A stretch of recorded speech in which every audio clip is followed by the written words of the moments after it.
Some of you guys may remember that not too long ago I made a garden G-scale railway. You see, at the time, it was the best way to run my G-scale locomotives, as inside it would be a bit hard, given how big they are. And for a while, this was my central hub for G-scale. However, fall is soon approaching, which means colder weather. And while fall and winter are my favorite seasons, they're really not the best for running trains, or modeling them. So the garden railway you guys saw before is gone.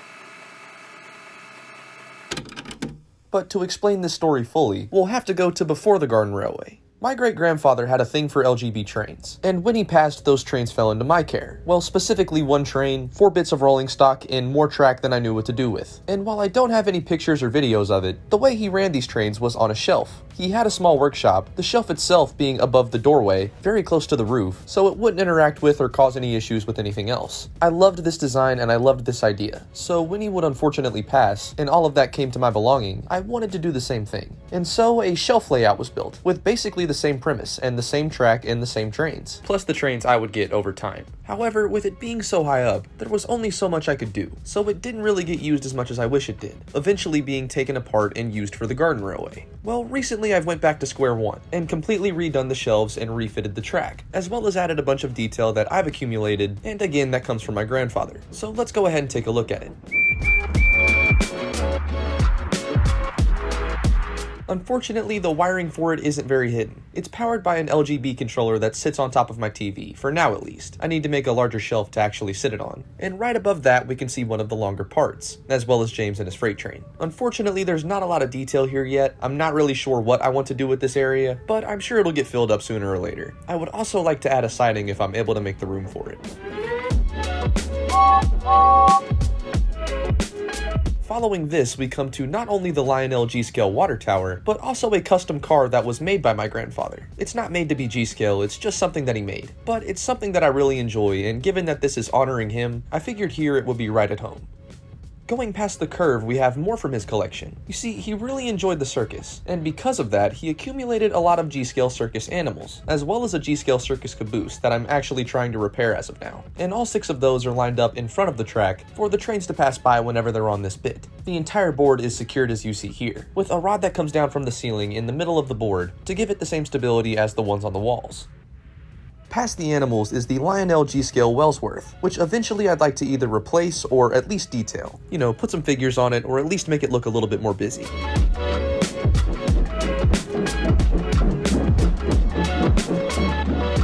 And unfortunately, the long part following this is a lot like the other. There's not really a lot to it. But as you can see, there's a hole cut in the middle of the shelves in this part, as eventually I'd like to add a bridge, which is something I might have to custom make, but still a project that I plan to do. In the corner we have the windmill and a small covered tunnel, honestly just kinda to be there. And continuing down this strip we have another item from my grandfather, being a tin airplane, which just like the truck I found fitting to be right here.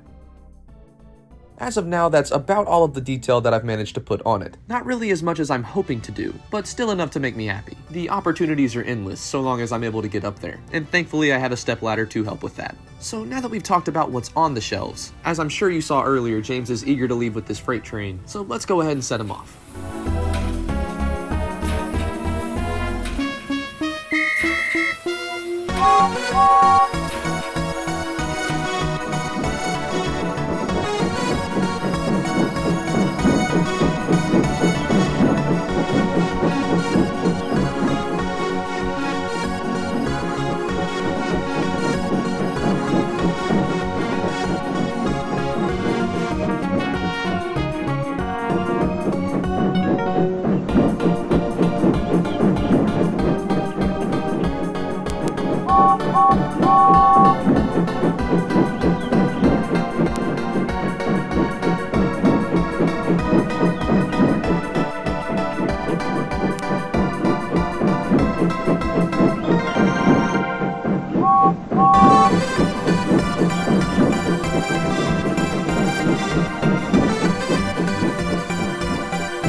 scale has to be one of my favorite scales. It's very large and very space consuming, but if you find the space, it's some of the most fun you can have. And this entire project was nothing but that. Really just a blast. And so is running trains on it. I know what you guys are thinking. What if the trains fall? And trust me, that's something that I'm just as worried about. I'd say what worries me the most right now are the corners. As I'm sure you saw, they kinda overhang. And eventually I'd like to put some wood that at least covers that. But with proper operation, and making sure the track is actually put together, derailments are pretty easy to avoid. I almost had one engine fall, and the entire reason was one rail joiner had become undone. So after finding that out, I replaced that section of track and went around the layout making sure everything else was connected solid. That mixed with not running the trains at full speed and, you know, kinda acting dumb with them should mean these guys are gonna be alright. But just on the chance, that's the sound of me knocking on wood. If you guys enjoyed this video, be sure to like and subscribe for even more train content. There's always more stuff on the way. And as always, thank you guys again for watching, and I'll see you guys in the next one.